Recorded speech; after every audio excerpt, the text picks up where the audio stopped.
Calgary Stampede went into toward paddock and up towards it.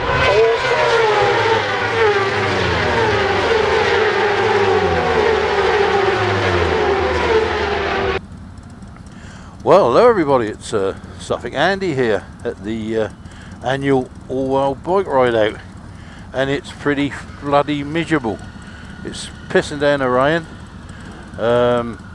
There's probably only 60 bikes here, and there's usually 300 or 400. The fair weather riders are kept away, I think, even though it's a charity. But my mate Buster here's got his new bike. Hello Buster!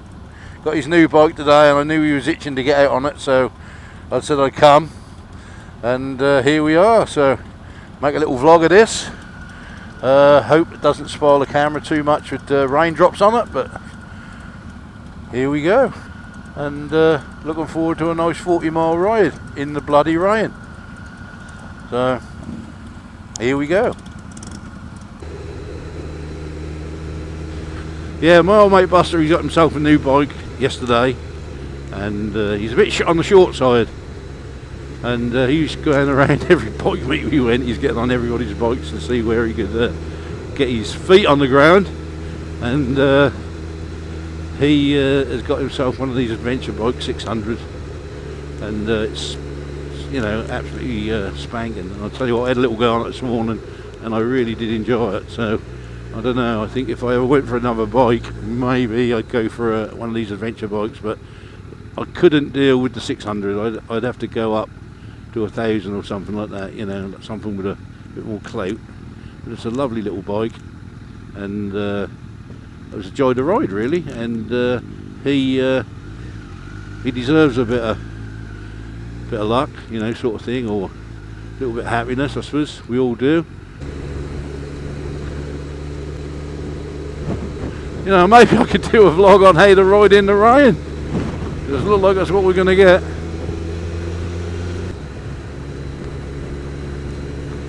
Do you know, the other day my daughter came home from school.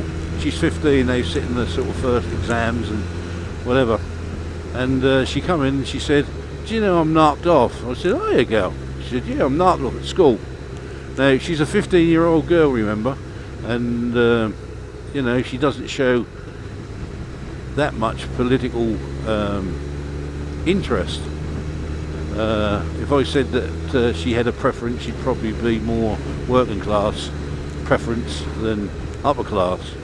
And she came home and said, "Do you know, I'm fed up at school?" And I said, "Why?" And she said, "Do you know, they keep changing it." And I said, "What do you mean they keep changing it?" She said, "We've got changes again at school with the exams and everything else." I said, "Well, what are they doing?" She said, "They're making them harder." She said, "They said they were too easy." She said, "So all of the people who set their exams, you know, exams through the years, why is that? Why can't I set the same standard? Why have I got to do a higher standard?" She was really fucking knocked off, you know, and she was really into it, you know, that the government keep frigging arsing about with education. And I said to her, I said, "Look, girl," I said, "all my life, every government we've ever had, whoever it is, have always played about with education. It's always, it's too easy, or it's too lenient, or this, that and the other." I said, "But the point is, they haven't ever done anything about discipline in school." And, you know, when I went to school in the 60s, my God, they caned the friggin' crap out of us. You know, slippered us, caned us, ruled it, you know, get a ruler and hit it across the back of your hands, detentions, they were coming out years. And you soon learned that that was a bit of a mug's game to rebel. And now you get these things like this poor teacher was stabbed in the back by this young lad. And I didn't realise that so many pupils a year around the country, it's like 1,200 or something, are expelled for violent attacks on teachers. You know, and I thought, she's right really. She's complaining that there's people in her class at school who really just don't want to learn. They just go there and they ask them questions and go, "I don't know," and that's it. They can't get nothing out of them. They can't make them. They can't inspire them. I don't know if it's because of what goes on in their home lives or whatever. I don't know. But she was saying it's pretty sad, really, that that you've got this situation in schools where the government can't stop mucking about with it. Half the pupils can't give a friggin' a rat's ass, and the ones you want to learn are held back by them, and it's so sad. I'm dyslexic, as a lot of you know, and I'm very dyslexic. The only thing I can say is that I'm very lucky. I can read perfect, but when it comes to the written word and spelling, I'm horrendous, and never been able to grasp it. And I thought to myself, there's people like myself who would have loved to be able to do some of the stuff that these kids can do today and can't. And when I was at school in the 60s and very early 70s, I was just classed as thick and dumb. And trust me, I'm not thick and dumb. And sitting at the back of the class and not bothering to go because, I never got anywhere with it. And I was shown no effort by teachers at Amy's school, where they go out their way to help the kids. Some of them really do go out their way. And she's saying that there's kids there who don't give a toss, and it's such a sad thing that these kids don't realise that education is the way forward for them, and they don't want to be, and I'm not just using me as an excuse, but they don't want to be like somebody like me who left school with no qualifications, nothing, and had to struggle in manual jobs all my life, and still struggle with it, even now. Even YouTubing is a struggle for me because I get quite a few responses from my vlogs now, and my daughter Amy sits with me and she helps me. I tell her what to write and away she taps as quick as bloody lightning, and we do loads in one big batch, and I appreciate that. So what I said to her the other day, because she likes getting on the bike now and then, she's not been on it a lot, but she used to borrow her mum's crash helmet. Now Mrs. P's got a head like a pin.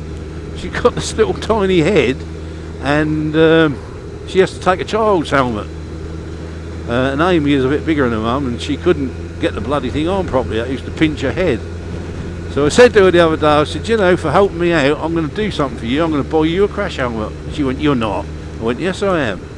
So I went on the old Ghost Riders site on eBay. There's some cracking deals on there, and they had a helmet on there for £89, reduced to £39, and it's a good helmet. It's a good standard little helmet for her to sit on the back here. And we got it the other day. She come home from school and you thought that was Christmas. She ran in, I went, crash helmet's there, and she was running around the room, and then she got it on her head and opened the box, got it on her head, and you'd have thought bloody I bought her a bloody £1,000, £1,000,000 bloody crash helmet, with gold studs in it. So it's nice to see that a kid like her appreciates what you do for them, and I appreciate what she do for them. But this education thing is doing my bloody head in. They're so silly not trying to do everything they can at school, because once they leave that school it's all wasted, and if you come out there with Jack Diddley, you'll end up with Jack Diddley, I think. Anyway, I don't know what you boys and girls think about this education thing, but that's just my take on it. A bit of a ramble around the subject, but I'd like to know what you think. I don't know what you boys and girls think about ride outs, do you enjoy them, these charity runs? This one, like I said today, is usually a lot bigger than this. It is so sad that the weather has buggered it up really. But what do you think of ride outs? Do you enjoy them? I do, I really do. Something like this which is gentle, it's making a pace, but it's gentle. It's for charity, and I've spoken to a couple of three guys this morning that I've never spoken to before. I don't even know them, but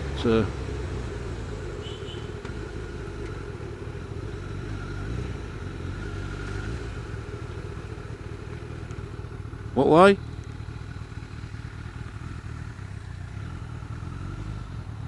Is it that way?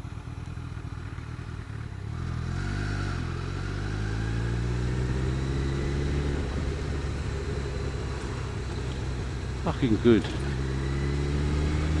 Marshall just stood there. We had a real funny, you know, sort of bit, and he sends us down the wrong. Well, it doesn't do anything. It stands there. And instead of directing us down, you know, to the right hand side, some of us start to go straight. You're gonna be a marshal, be a oh, you fucking knob, jockey.